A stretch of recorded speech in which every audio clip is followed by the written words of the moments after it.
인문학의 본사는 대학이어야 되는데 어떻게 도처에서 인문학의 중요성이 강조되고 있음에도 불구하고 대학에서는 상당히 부대접을 받는 듯한 인상도 들고 그래서 여기 계신 여러 학생분들은 문과 인문학 계통 학생들뿐만 계신 건 아니겠죠. 이공계통이라든지 사회과학 계통이라든지 이런 데 학생들이 많이 계셔서 좀 들으셔야 되지 않나 이런 생각을 합니다. 결론을 먼저 말씀드리고 들어간다면 인문학은 대단히 중요한 겁니다. 그게 먹고 사는 문제냐 이렇게 얘기하는데요. 먹고 사는 문제입니다. 네? 이게 우리나라의 오래된 어떤 지적 풍토 속에서 먹고 사는 것과 문화적인 것은 이렇게 분리가 되는 과거의 그 독일 철학 내지는 독일 인문학의 전통의 그런 것들이 없지는 않았죠. 영어로 얘기하면 서바이벌과 컬처가 분리되는 것 같은. 근데 사실은 둘이 한 가지입니다. 하나입니다. 오늘날 한국 문학이 안 팔립니다. 제가 어제도 출판사에서 얘기를 들었는데 그전에 웬만한 소설책은 초판을 찍으면 한 5,000부가 나갔답니다. 이건 1년 기준으로 지금 2,000부가 안 나간다. 그전엔 2만 부 이상을 베스트셀러라고 그래. 지금은 5,000부 이상을 베스트셀러라고 그러는데 안 팔린다. 이거는 두 가지 원인이 있습니다. 하나는 지금 말씀드린 것 같은 전반적인 인문학의 퇴조, 다른 하나는 그 안에서 작가들 자신이, 문학인들 자신이 이와 같은 인문주의적인 전통적인 정신을 저버리고 있기 때문입니다. 언제부터인가 한국 문학의 이 내용이라고 그럴까요? 주제 이런 것들이 아주 왜소화, 소위 이렇게 아주 작은 문제들에 집착하는 감각적이고 이렇게 쇠말 그런 말씀 들어보셨어요? 쇠말화 아주 이렇게 작은 것들에 연연하는 그런 것들로 치닫고 더 나아가서는 여러분들 좀비란 말 아시죠? 좀비들이 다 되어버렸어요. 그러니까 기능사회, 기능주의의 뭐라 그럴까요? 아주 그 자식들이 다 되어버렸어요. 이걸 크게 아우르고 소위 얘기하는 정신을 통해서 문제를 보려고 하는 사고 자체가 아주 마멸되어 버렸다는 말씀입니다. 독일의 아도르노라는 요즘 우리나라에서 철학이고 문학이고 가장 많이 거론되는 인물 중에 뭐 죽은 지는 반세기가 넘었지만 그런 분이에요. 반세기가 넘진 않고 한 반세기쯤 된 분인데 그분이 그런 얘기했어요. 앞으로는 기계가 천사가 되는 세상이 앞으로는이 아니에요. 이미 그때. 저는 그 처음에 그 얘기를 읽고 무슨 소린가 했어요. 그때가 그러니까 70년 안팎이죠. 한국 사회에서 그런 말을 실감 있게 듣기에는 아직은 아니었던 때예요. 너무 빨리 됐어요. 그러니까 전부 다 기계에 종속된 사고를 하고 있는데 우리나라 사회가 제일 빠르다고 저는 봅니다. 한국이 이게 인터넷이 세계 제일로 발달되어 있지 않습니까? 랜 때문에 그래요. 랜 때문에. 고층 아파트 때문에 그래요. 미국에 이렇게 고층 아파트 단지 없습니다. 그죠? 단독주택들. 뉴욕 맨하탄 정도지. 시카고나. 어디에? LA에도 그렇게 고층 아파트 많지 않아요, 단지. 일본에도 없죠. 일본은 고층 아파트 지을 수 없죠. 유럽에 없습니다. 유럽은 옛날 길, 몇 세기 전 길로도 그냥, 그러니까 자동차 시내에 갖고 들어가지도 못합니다. 스위스 같은 데. 무슨 고층 아파트 단지. 지금 한국을 열심히 쫓아와서 한국을 이제 능가한 이미 중국하고 한국뿐이죠. 그 덕분에 그냥 인터넷 게임 말이지 이러니까 그거에 대한 어떤 시시비비가 일어나기도 전에 그건 당연히 한국의 소위 성장 동력의 주축이 되어 있고 거기에 대해서 왈가왈부한다는 것은 사회 발전과 경제 발전에 역행하는 것으로 되어버렸어요. 그리고 거기에 맞춤형으로 따라가지 못한다고 해서 맨날 얻어터지는 게 대학이고 교육개혁입니다. 그러면 그거와 그런 그 한국의 사회경제적인 현실 구조와 대학 간의 그야말로 요즘 잘 쓰는 말로 소통이 저는 없다고 봅니다.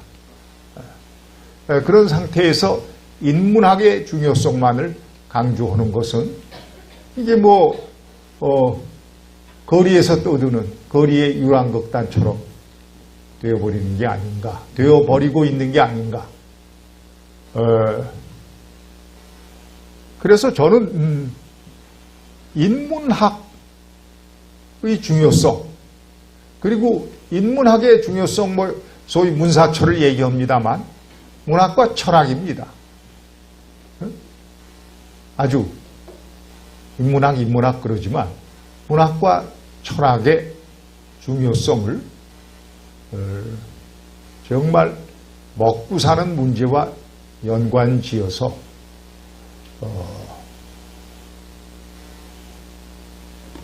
강조를 합니다. 그러기 위해서는 실제로 그 내용을 잘 알아야 됩니다. 문학하는 분들, 철학하는 분들, 현실과의 관련성을 잘, 제가 지금은 반드시 젊다고 할 수 없는 40대 어떤 여성 시인의 시를 좀 인용을 해보겠습니다. 사이보그이라는 시인데요. 물론 이 시는 다 부분만 인용한 겁니다. 텔레비전의 플러그를 빼고 오디오의 플러그를 빼고 가습기의 플러그를 빼고 냉장고의 플러그를 한 번 더 꽉 꽂고 가방을 들다 외출 시스템에 입력 오류를 범한 것을 인식하고 재부팅을 시작합니다.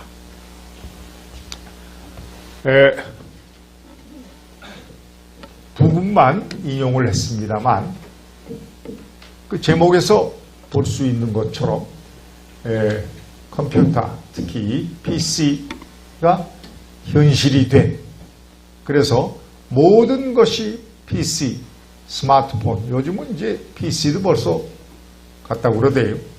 스마트폰 안에서 이루어지는 인터넷 세상. 게임이란 게 어디입니까? 게임이 다 그 안에서 이루어지는 거 아닙니까? 예. 그래서 더 이상 아무것도 소위 얘기하는 오프라인에서는 이루어지지 않는, 오프라인에서 뭐가 이루어집니까? 온라인에서 다 이루어진 것들이 오프라인에서는 그냥 단순 배달되고 있는 수준입니다. 그것이 뭐 물건이든 사람이든 무엇이든 간에 어떤 정보든 그런 형편으로 모든 사회 질서가, 구조가 다 기능화 되어버리고 있다는 그런 시입니다. 그러나 문학은요,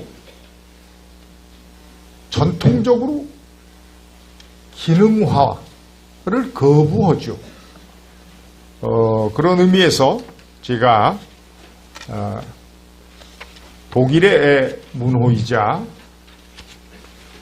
뭐 지금까지도 전통적인 의미에서 문학의 가장 오래된 힘으로 인식되고 있는 괴이테의 시를 또 대조적으로 한번 읽어보겠습니다. 요거가 이제 괴이테의 시의 프로메테우스라는 시입니다.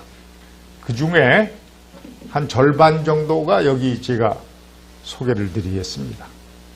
내가 어렸을 때 어디서 나왔는지 어디로 들어가는지 내 잘못된 눈은 그것도 모르고 태양으로 되돌아갔지.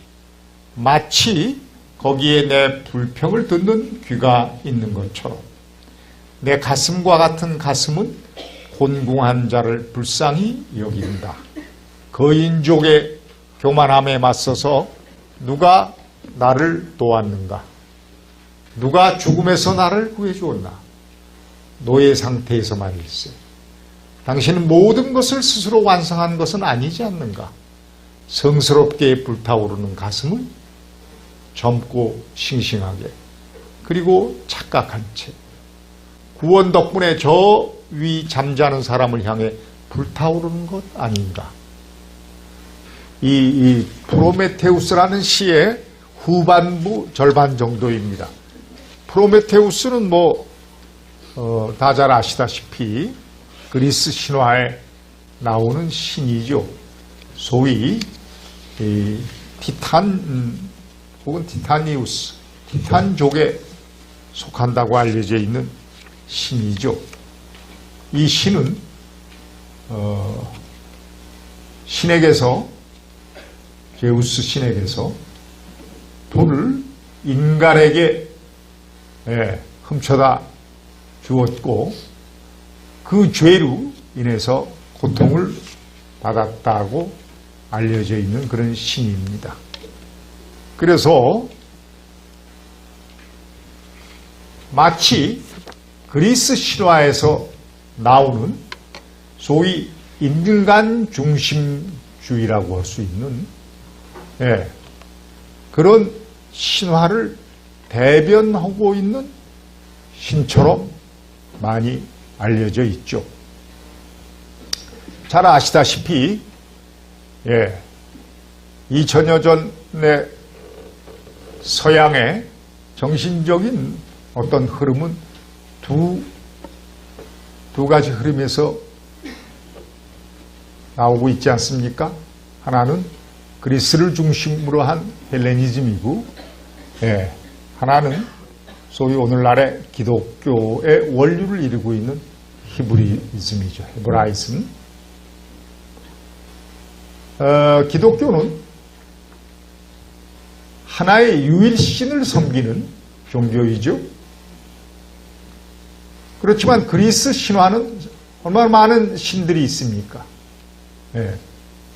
그리고 그리스 신화라는 말이 의미하듯이 이것은 우리가 어떤 그 중에 한 신을 가지고 종교화하는 것 대신에 신화라는 넓은 의미의 문학작품의 중요한 부분으로 수용해서 계속 변형되어 오고 있죠. 그래서 헬레니즘 문화를 인간 중심주의라 한다면 헤브라이즘 문화는 신중심주의다. 이렇게 편의상 양분을 하기도 합니다. 그리고 또 물론 많은 이견과 또 학설 또 이로 인한 학문적인 논쟁이 가능하고 이미 또 그렇긴 합니다만 아주 조심스러운 얘기이지만 괴테에 와서 괴테가 이걸 가지고 많이 고민을 했는데요. 그 시에도 나옵니다만 이 헬레니즘 그리스 신화 즉 프로메테우스가 불을 가지고 인간에다 갖다 주었다는 것을 상징적으로 해석해서 소위 화성론이 이 세계와 인간이 불에서부터 연유하였는가 물에서부터 발전해 왔는가 해서 기독교 중심의 헤브라이즘은 수성론으로 물로 이쪽은 불로 이렇게 또 양분을 하기도 하죠. 괴테의 시에는 그런 걸 가지고 괴테 시뿐만 아니라 괴테 문학 전반에 걸쳐서 그렇습니다만 특히 시에 고민을 한 부분들이 많이 있습니다. 네. 뿐만 아니라 괴테는 그 파우스트의 2부에서 오늘날 인간을 갖다 인간이 만드는 여러 가지 시도가 행해지고 있지 않습니까? 근데 괴테는 벌써 그 파우스트 2부에서 헤문클루스라는 인간은 비록 실패했지만 만들어 보기도 했습니다. 그 당시에. 무슨 말씀인가 하면 문학은 많은 여러 가지 주제에 도전을 해왔습니다만 근본적으로 오늘 이 원광대학 인문학 프로그램 제일 큰 주제가 그렇듯이 나는 누구인가 하는 것에 끊임없이 도전을 해왔어요. 일종의 사르트르 작품 제목이기도 합니다만 존재와 무 어디서 왔다 어디로 가는가 하는 문제 이 문제와 씨름을 해왔다고 할 수가 있습니다. 이 문제는요 사실상 철학적인 문제뿐만이 아닙니다. 아이고 그런 문제 아이고 골치 아파 내가 낳고 싶어서 낳았나? 부모가 낳았으니까 그냥 사는 거지 우리 그냥 보통 그렇게 생각하고 살죠.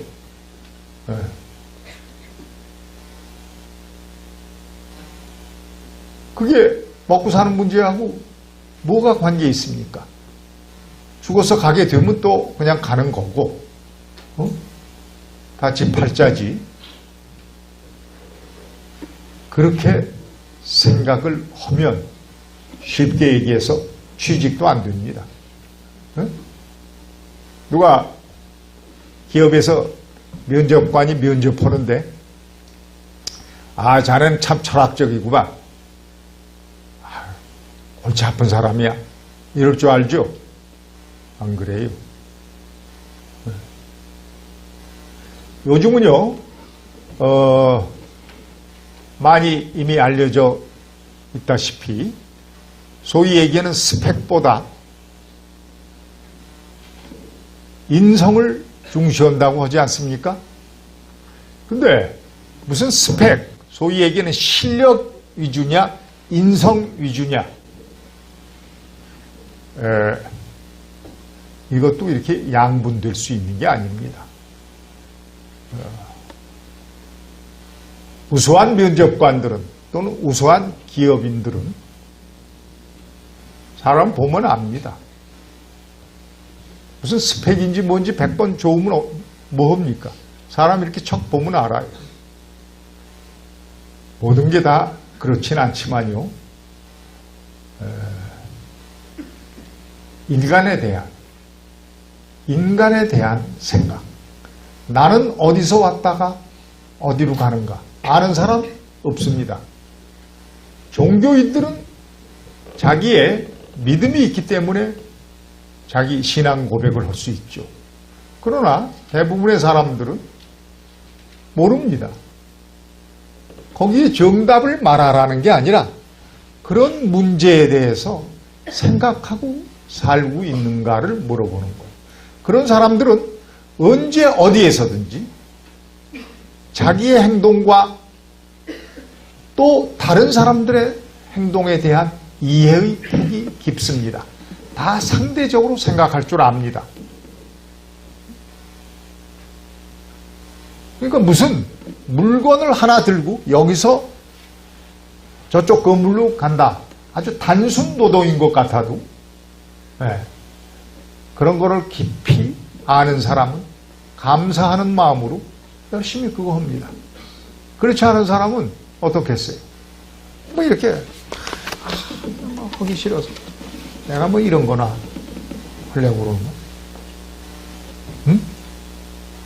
이런 것에 대해서 우리가 인문학에 대한 오리엔테이션을 새삼하고 사실 거듭 새롭게 할 필요가 있다고 저는 생각합니다.